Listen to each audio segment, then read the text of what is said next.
The thunder of hooves echoed across the wind-swept plains as Samuel Hartwell rode toward his sprawling ranch house, its white columns gleaming like tombstones in the dying light.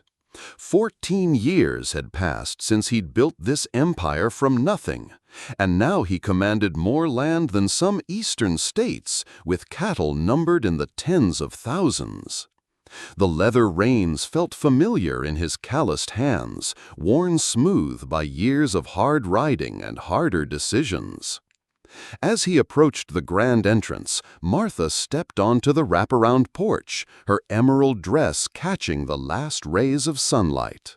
She was beautiful still, with auburn hair swept up in the latest fashion from San Francisco, and jewelry that sparkled like captured starlight. His second wife had brought refinement to this harsh land, transforming their home into a showplace that rivaled any mansion back east. "Samuel, you're late for dinner again," she called out, her voice carrying that gentle reproach he'd grown accustomed to.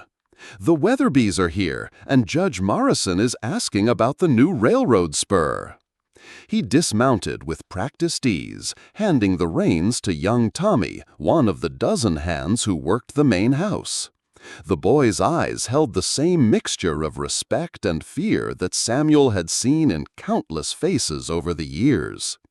Power did that to people. It made them step aside, speak softly, and remember their place. "Tell them I'll be down directly," Samuel replied, his voice carrying the authority of a man who'd never learned to ask for anything he could simply take. "And have Carlos bring up the good whiskey. If we're discussing the railroad, we'll need it." Martha nodded and disappeared inside, her footsteps echoing in the marble foyer that had cost more than most men earned in a lifetime. Samuel paused on the steps, looking back across his domain. The setting sun painted the rolling hills in shades of gold and crimson, and somewhere in the distance he could hear the lowing of cattle settling in for the night.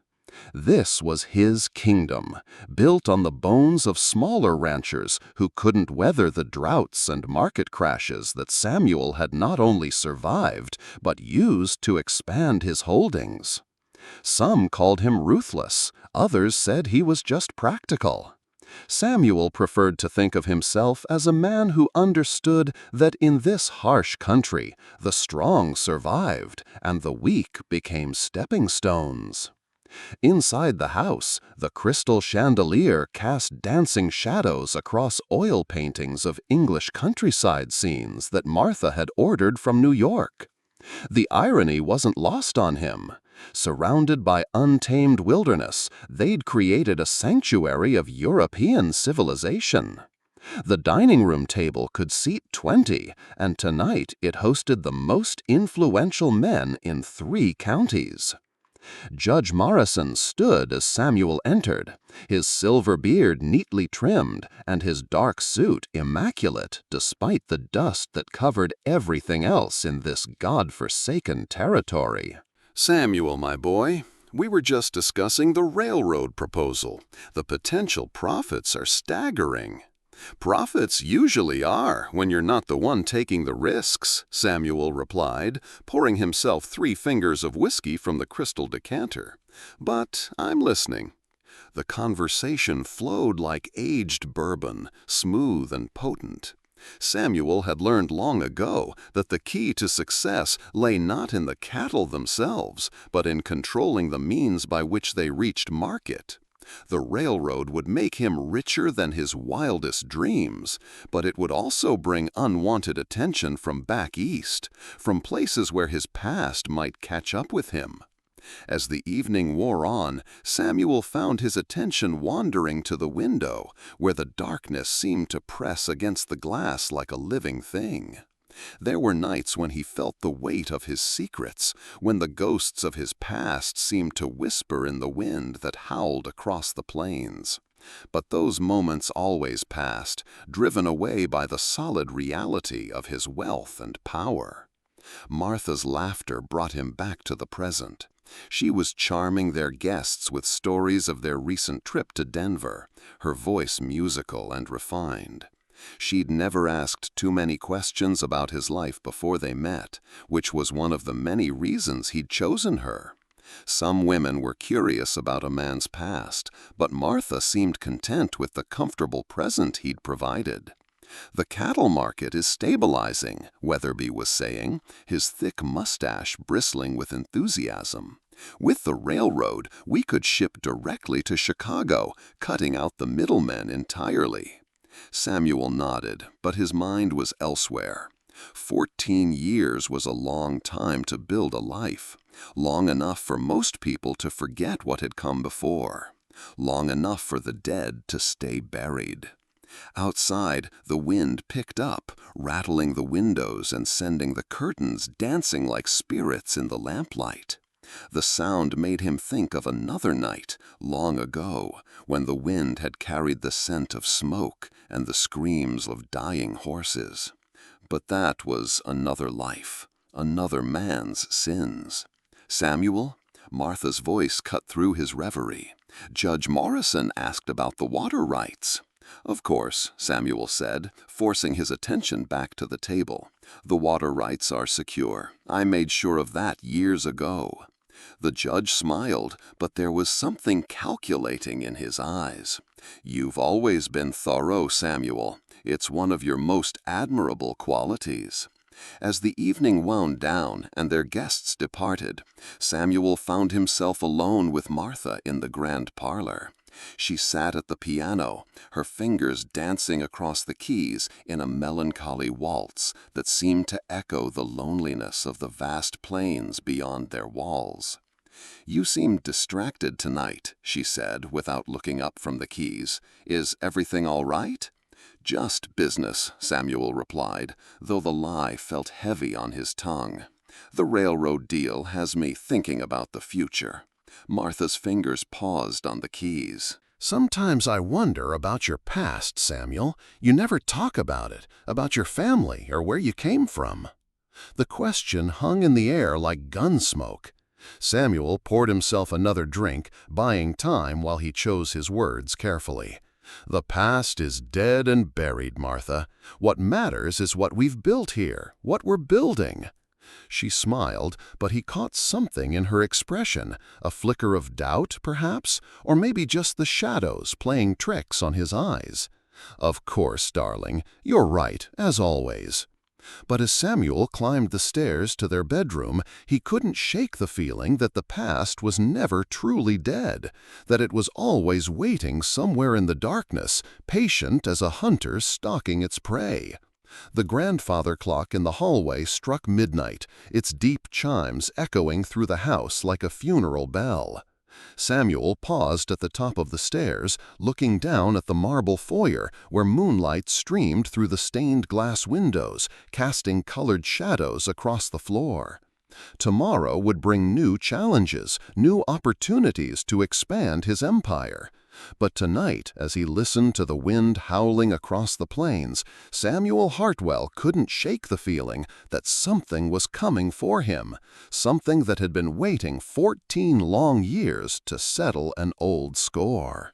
The morning sun blazed across the horizon like a forge fire, painting the endless grasslands in shades of amber and gold.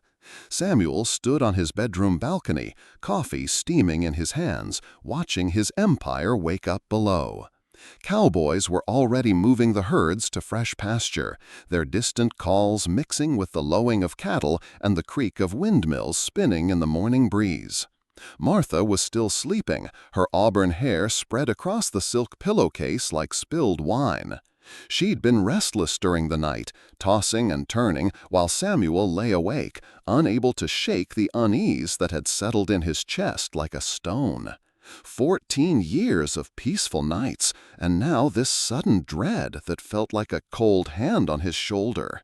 "Mr. Hartwell," Tommy's voice carried up from the courtyard below. "Got a visitor at the front gate, sir. Says it's urgent." Samuel frowned.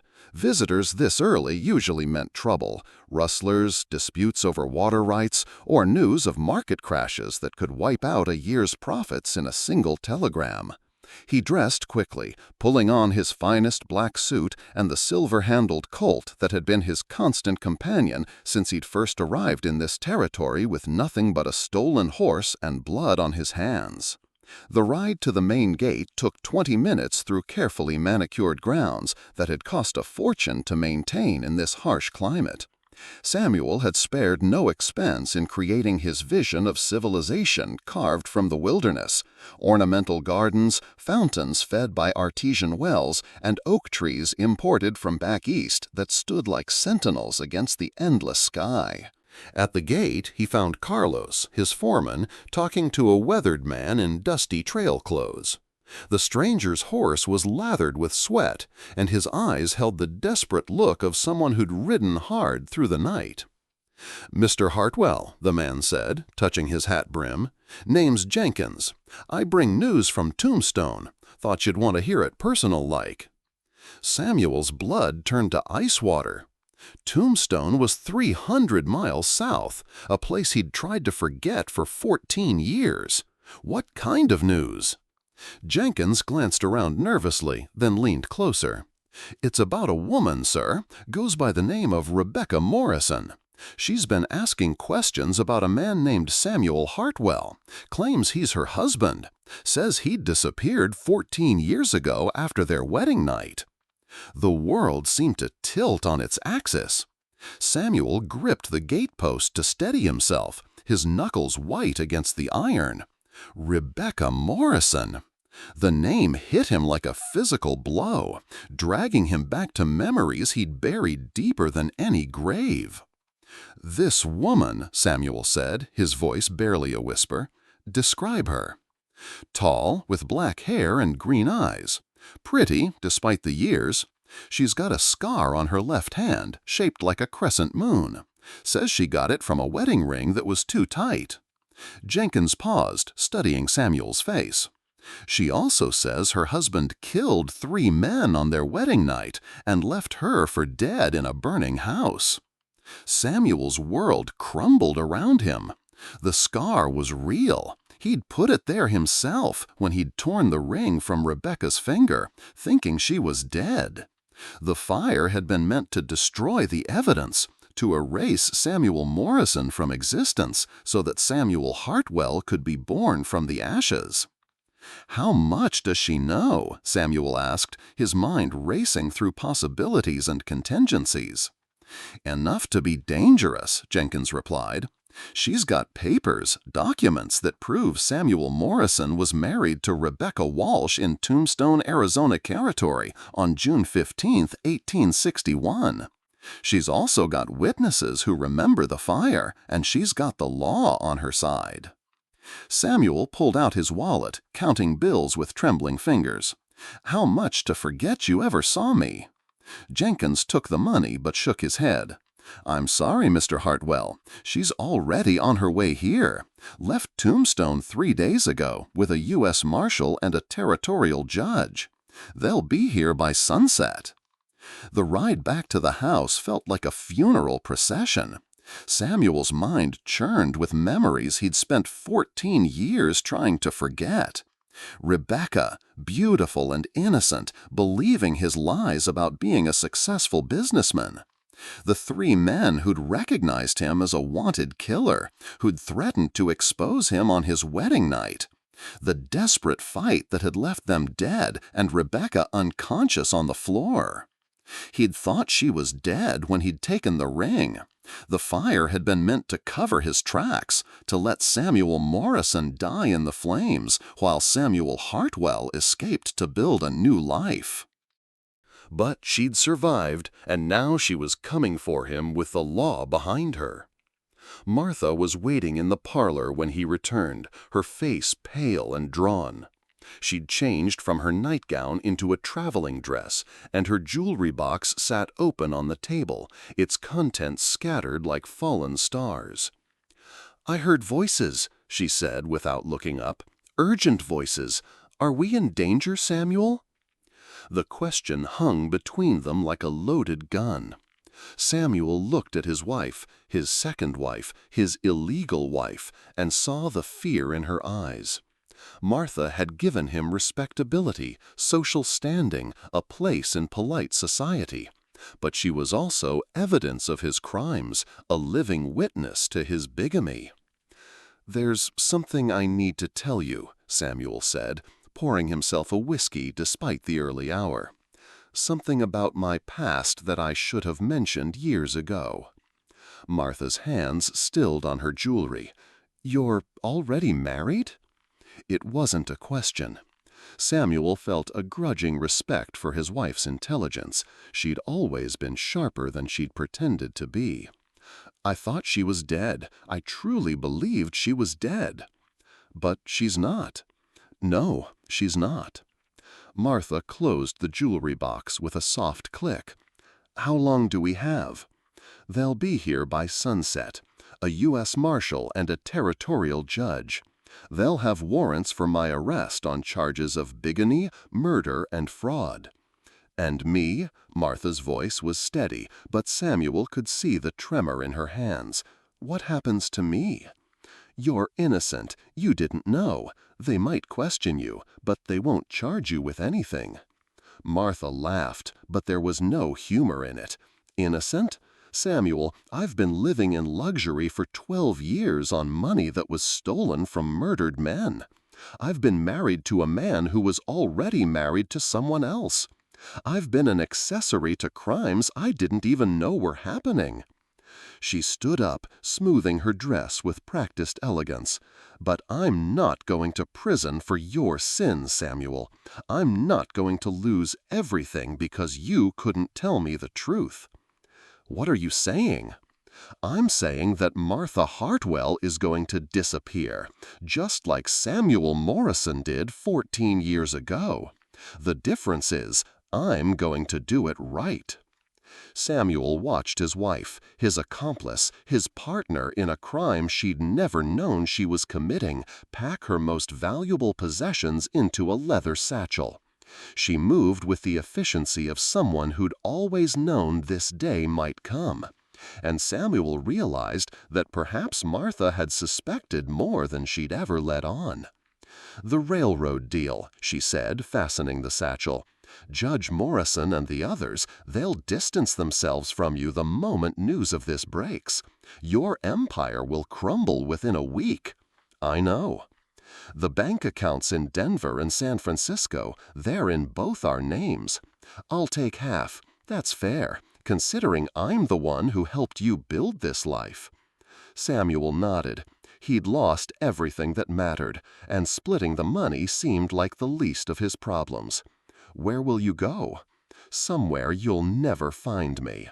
"Somewhere Rebecca Morrison will never find me. I'm going to become someone new, just like you did." Martha paused at the door, looking back at him with something that might have been pity. "The difference is, I'm going to stay dead." The sound of her carriage wheels on the gravel drive faded into the distance, leaving Samuel alone in the house that had been his palace and was now his prison. Outside, the sun climbed higher, marking the hours until his past would catch up with him. He walked through the empty rooms, seeing them as if for the first time. The marble floors that had cost a fortune, the crystal chandeliers that had amazed visitors, the oil paintings of places he'd never been. All of it was just window dressing for a lie that had lasted 14 years. In his study, Samuel opened the safe hidden behind a false wall. Inside were documents, deeds, and enough cash to buy his way out of any normal trouble. But this wasn't normal trouble. This was the past come calling, and the past always demanded payment in full. He pulled out a faded photograph, the only one he'd kept of Rebecca. She was beautiful in it, young and trusting, wearing the white dress she'd been married in. The same dress she'd been wearing when he'd left her for dead. The clock on the mantel chimed noon, its sound echoing through the empty house like a death knell. Samuel Hartwell had 6 hours left to live. After that, He'd be Samuel Morrison again, dragged back to face the ghosts of his wedding night and the woman who'd somehow survived his betrayal. Outside, storm clouds were gathering on the horizon, and the wind carried the scent of rain and reckoning. The dust cloud appeared on the horizon at 4 o'clock, a dark smudge against the endless sky that grew larger with each passing minute. Samuel stood at his bedroom window, watching his doom approach with the slow inevitability of a desert sunset. He dressed in his finest suit, a black creation that had cost more than most men earned in a year, and strapped on his silver-handled Colt for what might be the last time. The house felt like a mausoleum around him. Martha's perfume still lingered in the air, a ghost of the life they'd built together on foundations of lies and buried secrets. The servants had fled that morning after Carlos had paid them off and told them to disappear. Even the cowboys had scattered, sensing trouble the way animals sense storms. Samuel descended the marble staircase one final time, his footsteps echoing in the empty foyer. The grandfather clock chimed the quarter hour, its deep tones reverberating through rooms that had once hosted the territory's most powerful men. Now those same men would distance themselves from him, claiming they'd never really known Samuel Hartwell, that he'd always been a mystery, a stranger who'd appeared from nowhere with too much money and too few questions asked. The riders were close enough now to make out individual figures. Samuel counted 4. 2 men in dark suits who had to be the marshal and judge, and 2 women. One sat ramrod straight in her saddle, her black hair streaming behind her like a war banner. Even at this distance, Samuel recognized the set of her shoulders, the proud way she held her head. Rebecca, his wife, his victim, his nemesis. The 4th rider was a surprise, a young woman with Rebecca's dark hair and green eyes, but something else in her features that made Samuel's blood run cold. She rode like someone born to the saddle, and when she turned her head to survey the approaching mansion, Samuel caught a glimpse of his own jawline, his own stubborn chin. His daughter, the child Rebecca had been carrying when he'd left her for dead. Samuel's hands trembled as he poured himself one last drink from the crystal decanter. The whiskey burned like liquid fire, but it couldn't burn away the recognition that had hit him like a physical blow.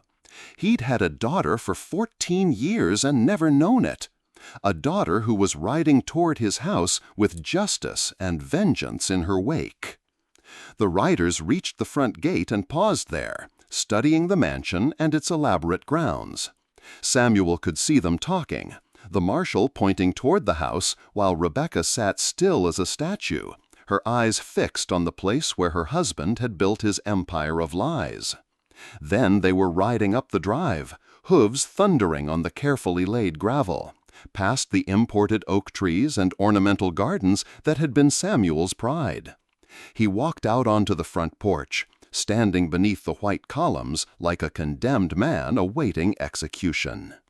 The marshal was a tall man with steel-gray hair and eyes like winter ice. He wore his authority like armor, and his hand rested casually on his gun butt as he dismounted. The judge was smaller, rounder, with the soft look of someone who'd spent his life behind a desk, but his eyes were sharp and calculating. Rebecca dismounted with fluid grace, her boots clicking on the stone steps as she approached the porch. She was still beautiful, though the years had carved lines around her eyes and mouth that spoke of hardship and determination. The scar on her left hand was exactly as Jenkins had described, a crescent moon of white tissue that caught the afternoon light. "Hello, Samuel," she said, her voice carrying the slight rasp of someone who'd breathed too much smoke. "It's been a long time." "Rebecca." Samuel's voice came out as a whisper. You thought I was dead. I know. You made quite sure of that, didn't you?" She climbed the steps slowly, her green eyes never leaving his face. "But I'm a stubborn woman, Samuel. Too stubborn to die just because my husband wanted me to." The young woman, his daughter, followed Rebecca up the steps, her hand resting on the grip of a navy colt that looked well used. She had Rebecca's beauty, but something harder in her expression, something that reminded Samuel uncomfortably of himself at that age. "This," Catherine said, following Samuel's gaze. "Your daughter. She's 14 now, old enough to understand what kind of man her father really is." Samuel felt the ground shift beneath his feet. Catherine! The name felt strange on his tongue, like speaking a foreign language. "I never knew. I swear I never knew." Would it have mattered? Catherine spoke for the first time, her voice clear and strong. "Would you have come back for us if you'd known?" The question hung in the air like gun smoke. Samuel looked at his daughter, this young woman who carried his blood and Rebecca's courage, and found he had no answer. The man he'd been 14 years ago wouldn't have come back for anything. He'd been running from his past, not building a future. "Samuel Morrison," the marshal said, stepping forward with a folded document in his hand. "You're under arrest for the murders of Jake Henley, Tom Brennan, and Silas Walsh. You're also charged with bigamy, fraud, and attempted murder." "The attempted murder charge is mine," Rebecca said, her voice steady as bedrock. "I remember everything now, Samuel. The fight, the men you killed, the way you tore the ring from my finger when you thought I was dead. I remember the smell of the lamp oil you poured on the floor and the sound of the match striking." Samuel's legs gave out, and he sank into one of the wicker chairs that Martha had ordered from New Orleans. The weight of 14 years of lies and secrets pressed down on him like a physical force. "I thought you were dead," he repeated, as if saying it enough times might make it true. "I nearly was. The fire took half the house before the neighbors arrived. I spent 3 months in bed, fighting for my life, while you were out here building your kingdom." Rebecca's voice hardened. "It took me 6 years to get back on my feet, another 4 to track you down, and 4 more to gather the evidence and convince the law to act." "What do you want?" Samuel asked, though he already knew the answer. "Justice. For the men you killed, for the life you stole from me, for the daughter who grew up without a father because you were too much of a coward to face what you'd done." The judge cleared his throat. "Mr. Morrison, or should I say Mr. Hartwell, you have the right to hear the charges against you. 3 counts of murder in the first degree, 1 count of attempted murder, 1 count of bigamy, and multiple counts of fraud related to your illegal acquisition of property and livestock." Samuel nodded, accepting the litany of his crimes. He'd known this day would come eventually. A man couldn't run from the past forever, no matter how far he traveled or how much money he accumulated. "There's something else," Rebecca said, reaching into her saddlebag. She pulled out a small cloth bundle and unwrapped it carefully, revealing a charred piece of metal. "Your wedding ring. I pulled it from the ashes of our house. I've been carrying it for 14 years, waiting for this moment." She held out the ring, and Samuel could see where the fire had twisted and blackened the gold. It looked like a small metallic accusation, a circle of guilt that had traveled hundreds of miles to find him. "Put it on," Rebecca said. Samuel stared at the ring, then at his daughter, then at the woman he'd tried to murder on their wedding night. "Rebecca, put it on, Samuel. You're still my husband, according to the law. The least you can do is wear the ring." With trembling fingers, Samuel took the ring and slipped it onto his finger. The metal was cold against his skin, and he could feel the rough texture where the fire had scarred it. It was heavier than he remembered, weighted with years of guilt and the ghosts of dead men. "There," Rebecca said with satisfaction. "Now you look like a married man again." The marshal stepped forward with iron shackles. "Samuel Morrison, you're under arrest. You have the right to remain silent, though I suspect you've been doing that for 14 years. As the shackles closed around his wrists, Samuel looked up at his mansion one last time. The white columns gleamed in the afternoon sun, and the windows reflected the endless sky like blank eyes. It had been a beautiful dream, this life he'd built from blood and lies. But dreams always ended when the dreamer woke up. "What happens now?" he asked. "Now we go back to Tombstone," the judge said. "You'll stand trial for your crimes, and if you're found guilty, you'll hang." Samuel nodded. He'd always known it would end this way, with a rope and a crowd of strangers watching him pay for his sins. The only surprise was how long it had taken. As they rode away from the mansion, Samuel turned in his saddle for one last look at his empire. The house stood empty and silent, its windows dark, its grounds already beginning to look abandoned. Within a week it would be sold for taxes. Within a month it would be forgotten. But Samuel Morrison would not be forgotten. He would be remembered as the man who'd tried to murder his wife on their wedding night, who'd built a fortune on stolen money and lived a lie for 14 years. He would be remembered as Catherine's father, the man who'd abandoned his daughter before she was born.